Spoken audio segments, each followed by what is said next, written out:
हमारा जो स्काई होता है वो ब्लू कलर का होता है। अरे भाई, ये सबको पता है कि जो हमारा स्काई होता है ना वो ब्लू कलर का होता है। तो रुको जरा, सबर करो। मेरा मतलब हमारा स्काई ब्लू कलर का क्यों होता है, और जब सनराइज होता है या सनसेट होता है तब हमारा सन रेड कलर का क्यों होता है, और जो डेंजर होता है ना वो हमेशा लाल पे क्यों लिखा रहता है, और एक बोनस, हमारे जो बादल होते हैं बादल वो हमेशा सफेद कलर के क्यों होते हैं। तो इसी बारे में हम आज बात करने वाले हैं। तो लेट्स गेट स्टार्ट। उन सब को समझने के लिए हमें समझना पड़ेगा स्कैटरिंग ऑफ लाइट को। अब यहाँ देखो, स्कैटरिंग स्कैटरिंग मतलब क्या होता है। स्कैटरिंग मतलब होता है छितरा देना, और स्कैटरिंग ऑफ लाइट का मतलब क्या हो गया, लाइट को छितरा देना। अब देखो, जो हमारा एटमोसफेयर होता है ना, एटमोसफेयर वो दो तरह के पार्टिकल से मिलके बना होता है। और वो दो तरह के पार्टिकल्स क्या क्या है। वन इज स्मॉल पार्टिकल्स, जैसे कि हमारे एग्जांपल्स में हो गया ऑक्सीजन और नाइट्रोजन, जिनके पार्टिकल्स काफी छोटे होते हैं, काफी ओके, जो हम खुली आंखों से नहीं देख सकते। दूसरे हो जाते हैं बिग पार्टिकल्स, जिसमें आ जाते हैं डस्ट या वाटर ड्रॉपलेट्स, जिनको हम अपनी खुली आंखों से देख सकते हैं। आपको ये तो पता होगा, जो व्हाइट लाइट होती है जब किसी एंगल से वन मीडियम से दूसरे मीडियम में जाती है तो अपने सातों कलर्स में टूट जाती है, जिसको हम लोग बोलते हैं विबग्योर। वी मतलब वायलेट, आई मतलब इंडिगो, बी मतलब ब्लू, जी मतलब ग्रीन, वाई मतलब येलो, ओ मतलब ऑरेंज, और रेड हो जाता है हमारा आर मतलब ओके। अब ऐसा क्यों होता है, तो ऐसा होता है ड्यू टू रिफ्रैक्शन।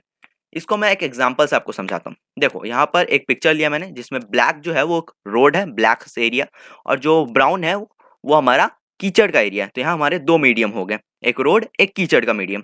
अब हम यहाँ पर एक गाड़ी लेते हैं, ठीक है, कार। जब वो कार आगे बढ़ती है तो उसका जो पहला वाला टायर होता है, पहला वाला टायर वो कीचड़ में पहले पहुंच जाता है, तो वो स्लो डाउन हो जाता है। और जो दूसरा वाला टायर है वो अभी भी रोड पे है, तो अभी भी वो फास्ट फास्ट मूव करने वाला है। जिसके कारण क्या होगा, जिसके कारण हमारे साथ क्या हो सकता है, तो देखो, जिसके कारण ये होता है कि जो हमारा कार है ना वो थोड़ा टिल्ट हो जाता है और आग ऐसे करके आगे मूव करने लगता है। तो आप देख सकते हैं यहाँ पर कैसे ये जो है रिफ्रैक्ट हो जा रहा है, हमारा जो कार है कैसे रिफ्रैक्ट हो जा रहा है। अब आप बोलोगे कि ये कार जो है एक एंगल पे था इसलिए ये रिफ्रैक्ट हो गया, जो पहला टायर एंगल पे जाने से तभी तो पहला टायर कीचड़ में पड़ा। अब अगर ये 90 डिग्री सीधा सीधा सीधा जाता ना तो ये रिफ्रैक्ट बिल्कुल नहीं हो पाता। रिफ्रैक्शन तो होता लेकिन ये रिफ्रैक्ट नहीं होता। वैसे ही प्रिज्म के केस में भी होता, अगर व्हाइट लाइट सीधा सीधा जाएगा ना तो वो अपने सातों कलर्स में नहीं टूटने वाला है। अभी अभी हमने पढ़ा कि एटमॉस्फेयर में दो तरह के पार्टिकल्स होते हैं, स्मॉल पार्टिकल्स और बिग पार्टिकल्स। और ये जो स्मॉल और बिग पार्टिकल्स होते हैं ना, ये अलग अलग तरीके से स्कैटरिंग को करते हैं। तो चलिए देखते हैं कैसे। तो अगर हम बिग पार्टिकल्स की बात करें तो हमारे पास क्या होने वाला है, एक सन होने वाला है। सन से निकलने वाली है कौन सी लाइट, व्हाइट लाइट, जो कि कोई भी बिग पार्टिकल पड़ने वाली है जो कि एटमॉस्फेयर का है, एटमॉस्फेयर में है। और उससे मोस्ट ऑफ दी जो लाइट होगी वो सीधे चले जाएगी, मोस्ट ऑफ द लाइट। और कुछ जो लाइट है वो स्कैटर हो जाने वाली, वो भी इक्वल अमाउंट में। मीन जितना वायलेट स्कैटर होने वाला है उतना ऑरेंज, उतना रेड, उतना वायलेट, उतना ही स्कैटर होने वाला है।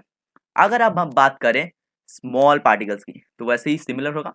सन होगा हमारे पास, सन से निकलने वाली कौन सी लाइट है, व्हाइट लाइट है, जो कि किसी भी स्मॉल पार्टिकल में पड़ेगी जो कि एटमॉस्फेयर में है।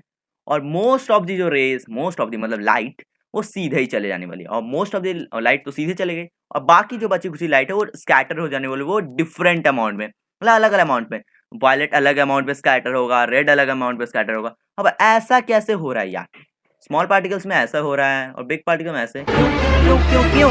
तो देखो, बिग पार्टिकल्स जो होते हैं वो सन रे के पार्टिकल के साइज के बराबर होते हैं, जिससे क्या होता है वो लाइट को इक्वल अमाउंट में स्कैटर कर पाते हैं, जितना वायलेट उतना रेड।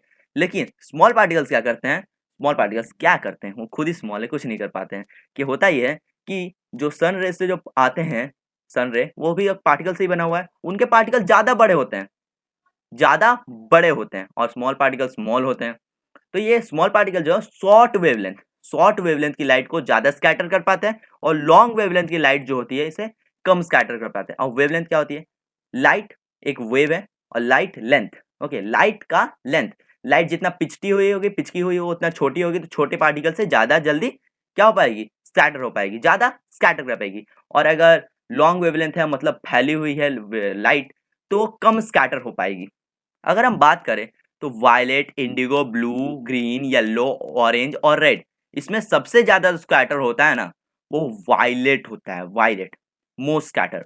और रेड जो होता है ना वो सबसे लीस्ट स्कैटर होता है, मतलब सबसे कम स्कैटर होता है। तो अगर हम वेवलेंथ में देखें तो वायलेट जो होता है, वायलेट वो सबसे ज्यादा शॉर्टेस्ट होता है और रेड सबसे ज्यादा हाईएस्ट होता है।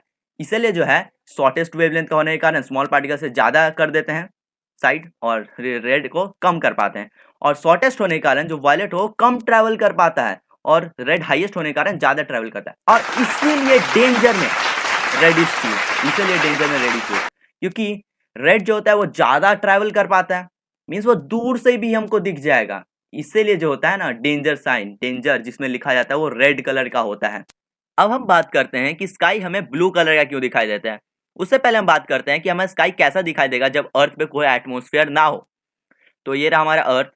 अर्थ पे किसी भी पॉइंट पे तुम खड़े हो, अच्छा, और ऊपर है सन जो कि हमें व्हाइट लाइट देंगे, तो हमें व्हाइट लाइट दिए।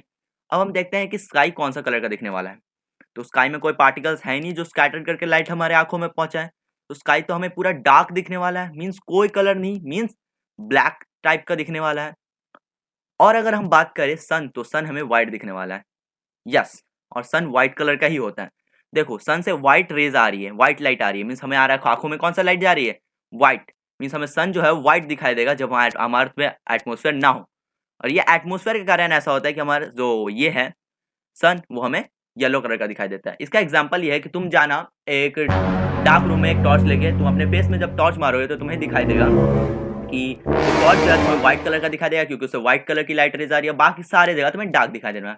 अब बात करते हैं हम जब अर्थ पे एटमोसफेयर हो तो हमें कैसा दिखाई देने वाला है स्काई। तो यहाँ मैंने एक लाइन ड्रॉ किया है, ऊपर स्पेस है, नीचे एटमोसफेयर है, ओके।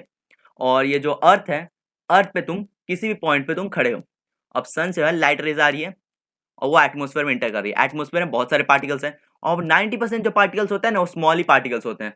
इससे क्या होता है अलग अलग अमाउंट में जो हमारा क्या होगा स्कैटरिंग होने वाला है। अब शॉकिंग चीज ये है कि ये पार्टिकल जो है जो अभी अर्थ पे है एटमोसफेयर के अंदर, वो सबसे ज्यादा ब्लू लाइट को स्कैटरिंग करने वाला है। और विबग्योर को देखिए हम तो वायलेट कलर सबसे ज्यादा स्कैटरिंग होने का होना चाहिए था, लेकिन क्यों नहीं हुआ। तो सबसे मेन बात आता है क्यों नहीं हुआ। तो रीजन ये है कि वायलेट कलर जो होता है वो रेज में पहले से ही कम अमाउंट पे रहता है, और दूसरा रीजन हमारे आंखें जो होती है, ह्यूमन आई जो होते हैं वो थोड़ा कम सेंसिटिव होते हैं वायलेट कलर को देखने के लिए। इंडिगो और ब्लू जो होते हैं वो शेड बनाते हैं, शेड ब्लू कलर का, जो हमें ब्लू कलर का रेज हमारी आंखों में आने वाली है, तो ये पार्टिकल्स हमें ब्लू कलर का दिखने वाला है। और ये जो ग्रीन, येलो, ऑरेंज और रेड बचा है ये अभी भी रेज में है, ओके। और ऐसा नहीं है कि ब्लू, इंडिगो और वायलेट खत्म हो गया, वो भी है लेकिन बहुत कम अमाउंट में है। तो ये पार्टिकल हमें कौन सा कलर में ग्लो करने वाला दिखना है, क्योंकि इस पार्टिकल से हमें इंडिगो ब्लू का शेड आ रहा है, मतलब लगभग ब्लू का ही शेड आ रहा है। तो हमारे आंखों में कौन सा शेड आ रहा है, इंडिगो ब्लू का, मतलब ब्लू का ही शेड आ रहा है। तो ये पार्टिकल हमें कौन सा कलर में दिखने वाला है, ये पार्टिकल हमें दिखने वाला है ब्लू कलर में। और एटमोसफेयर में तो और भी ज्यादा पार्टिकल्स है तो वो भी हमें ब्लू कलर में ही दिखने वाले हैं, ओके। तो ऐसे सारे पार्टिकल्स मिला के हमें पूरा जो अर्थ का स्काई है वो हमें ब्लू कलर का दिखता है। अब हम बात करते हैं कि हमारा जो सन है वो क्यों हमें येलो की दिखाई पड़ता है। तो देखो ग्रीन, येलो, ऑरेंज और रेड ये सब जो है ना ये येलो का थोड़ा शेड बनाते हैं, और क्योंकि अभी भी वायलेट, इंडिगो, ब्लू प्रेजेंट है तो ये सारे जो कलर्स वापस है ये थोड़े थोड़े मिलके व्हाइटिश येलोइश शेड बनाते हैं। इसलिए नून जो होता है, नून नून में हम लोग देखते हैं कि हमारा जो सन होता है वो थोड़ा व्हाइटिश येलोइश हमको दिखाई देता है, बल्कि हमारा सन जो है वो व्हाइट कलर का होता है। वो तो एटमोस्फेयर के कारण हमें थोड़ा व्हाइटिश येलोइश दिखाई देता है नून में। अब हम बात करते हैं कि सनराइज और सनसेट के समय जो सन होता है, जो सूरज होता है वो लाल कलर का क्यों दिखाई देता है। तो ये रहा हमारा अर्थ। अर्थ के ऊपर आप कहीं पर भी खड़े हैं और जो हमारा सन होता है ना वो हॉराइजन टू द अर्थ आ जाता है, क्षितिज में आ जाता है, हॉरिजॉन्टल टू द अर्थ आ जाता है। जिससे क्या होता है जो लाइट रेज होता है वो ज्यादा डिस्टेंस कवर करना पड़ता है। अब कौन सा ऐसा लाइट रे जो सबसे ज्यादा डिस्टेंस कवर कर सकता है, दैट इज रेड लाइट रे। रेड लाइट रे तो वही हमारी आंखों में आएगी। तो अब अगर हम देखें तो सन कौन सा कलर का दिखने वाला है, वो हमें रेड कलर का दिखने वाला है। अब हम बात करते हैं क्लाउड्स व्हाइट कलर के क्यों होते हैं। तो रेज आई हमारे एटमोस्फेयर में, और देखो क्लाउड्स किस चीज से बनी होती है, वाटर ड्रॉपलेट से बनी होती है। और वाटर ड्रॉपलेट लार्ज पार्टिकल्स होते हैं, मीन्स बिग पार्टिकल्स होते हैं। तो बिग पार्टिकल्स कैसे स्कैटर करते हैं इक्वल अमाउंट में, तो सारी रेज को वायलेट और मतलब रेड सारी इक्वल इक्वल अमाउंट पे स्कैटर होगी, तो जब वो आएंगी ना हमारे आंखों की तरफ तो कंबाइन होके आएंगी। तो कंबाइन होने से क्या, व्हाइट, मीन्स व्हाइट लाइट रे हमारे आंखों में आई, मीन्स क्लाउड जो है वो हमें व्हाइट दिखने वाली है। वीडियो अच्छा लगा हो तो लाइक, शेयर एंड सब्सक्राइब करना नहीं भूलिएगा, और अगर कोई डाउट हो तो कमेंट सेक्शन में पुट कर दीजिए। अब मैं जाऊं? पहली फुर्सत में निकल, कोई जरूरत नहीं हिंदुस्तान को तेरी।